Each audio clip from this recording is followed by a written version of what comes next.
Shalom. Praise to you. Yahweh Hashem Yahushai, Bashem Kakadash. Double honors to the apostles and elders, great millstone, and roll and Shalom. To the brothers doing away sincerity and truth. You got this article in Defense One.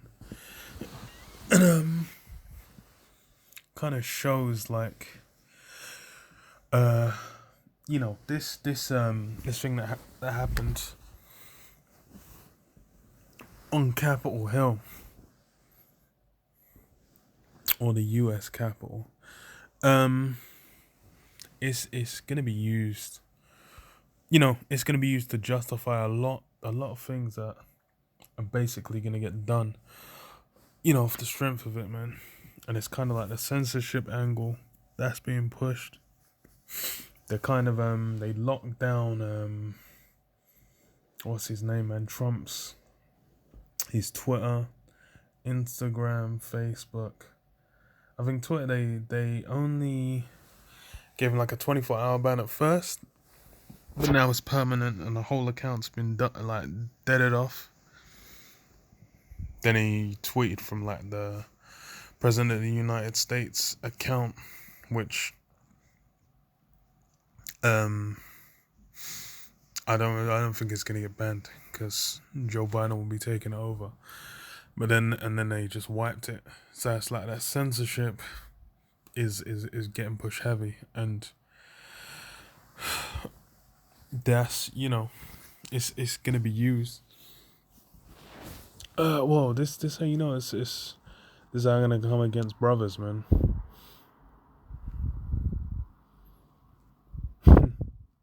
But okay.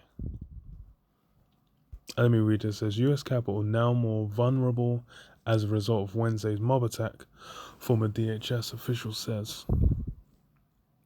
A lack of coordination among authorities was evident and will make securing the seat of legislature harder. So the mob assault on the U.S. Capitol marked the worst assault on the building that is perhaps most closely associated with the U.S. government since August 24th, 1814, when British soldiers led by Vice Admiral Sir Alexander Cockburn entered the building by force and set fire to all they surveyed. One former senior DHS official said Wednesday's event publicized a terrible lack of planning and coordinates on behalf of the patchwork of bodies responsible for security, and advertised enormous vulnerabilities for all the world to see. Elizabeth Newman served as a senior advisor and deputy chief of staff of the Department of Homeland Security under the Trump administration, resigning in protest this year. She said that the Wednesday event showed that key bodies in charge of security failed to properly coordinate beforehand or rehearse a response to a threat they'd never dealt with before, but that was plainly visible.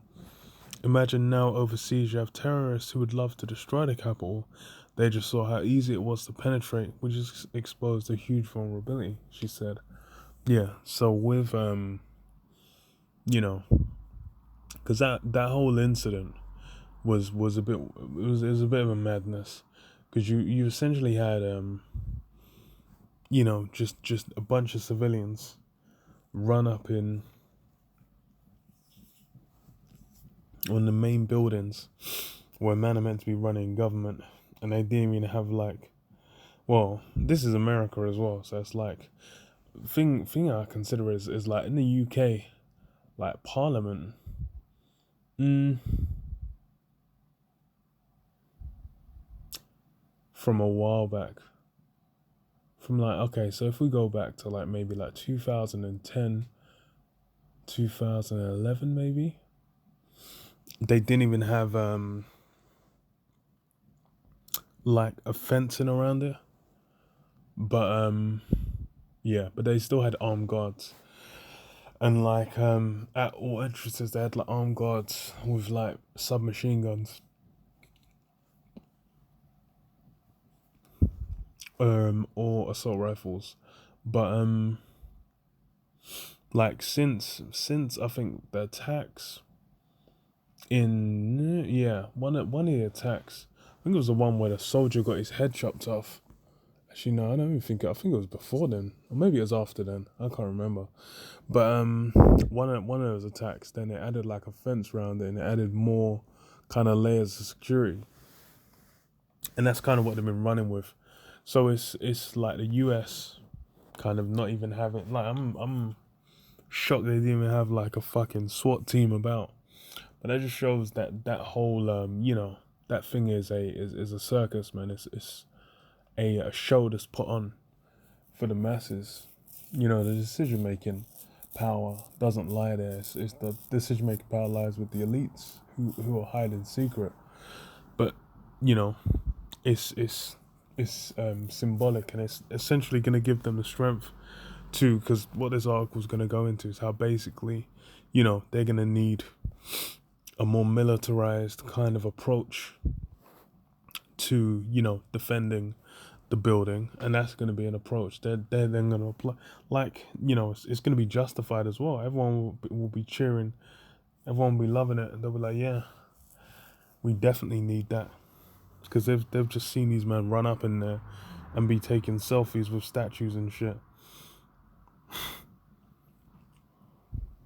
And it's going to be like with like the 2011 riots, where it's kind of like the shit was just allowed to run rampant for a bit. Then afterwards, everyone just got fucking even if it was like 3 like weeks or months later, man were getting grabbed up, thrown in jail for like stealing a stick of chewing gum. Um, so it says, so what would a proper response have looked like? Ideally, the reliable police presence that surrounds events like the Super Bowl, inaugurations, and the like would have been in place. That means bringing together all the different bodies that play some role in securing a building. It's a patchwork of delicate jurisdictions, because the Capitol building is separate from both the seat of DC and the executive branch. Security officials must make special arrangements in advance to invite federal officers into the building to perform security functions. While the Department of Homeland Security can play a key role in securing federal buildings from civil strife, protecting the U.S. Capitol is a somewhat more complicated task, as it isn't a regular federal building. It's protected by the Capitol Police Force, which is independently funded by Congress and distinct from other federal law enforcement bodies and from the DC Police Force. So you might also see like a unifying of that into just, them New World Order cops. Whenever you watch these movies and it gets into the future, everything's been centralized, man. And that's kind of what you're probably gonna see, man. Where they'll just be like, okay, look, we're doing it. It's for security. It's always gonna be. It's always for the greater good. But then people are gonna swiftly realize that all them rights that they were cheering as they lost all them rights because they wanted to feel safe, and then they're gonna be cheering when.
walk out, just walking around, and that you just kind of see them traveling on the underground sometimes, just kind of there, and they have the presence.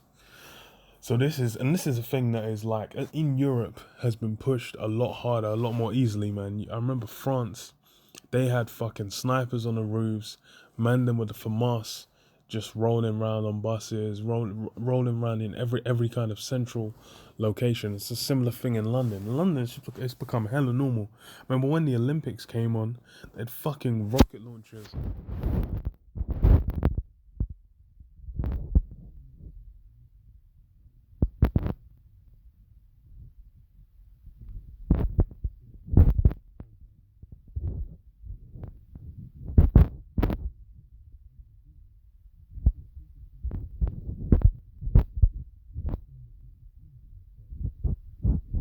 Masses in line. Which is what that's what is there to then allow, Esau's trying to bring out that order of Kale, trying to bring the order out of it, man, trying to make it, justifiable, so they can bring out that new order of the ages. And have people eat it.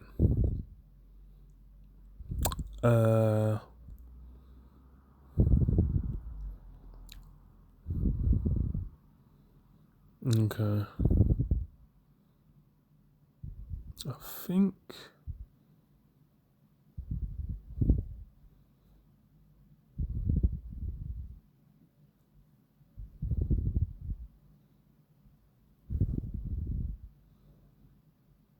Okay, so this is Wolf's successor, Alejandro Mayorkas, whom President-elect Biden has picked to lead the Department of Homeland Security, will face extra burden securing the Capitol because of Wednesday's events. The Capitol Police and other law enforcement agencies will not only have to completely overhaul security for the building and probably implement scores of new security measures, and they could have those security measures.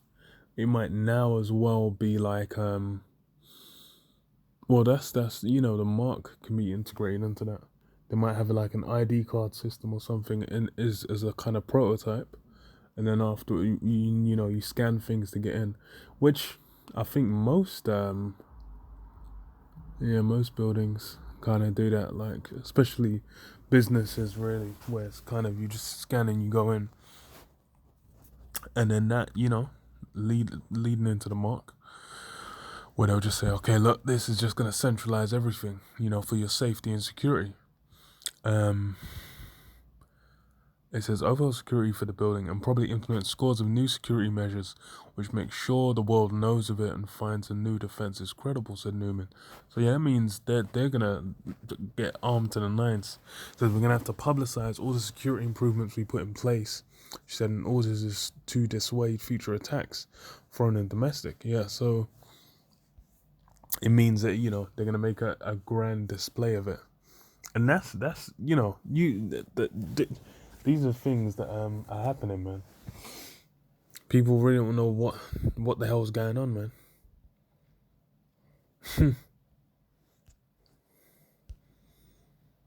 That Revelation 12 and 12 says, therefore rejoice ye heavens, and ye that dwell in them. Woe to the inhabitants of the earth and of the sea, for the devil has come down unto you having great wrath, because you know if the hath but a short time.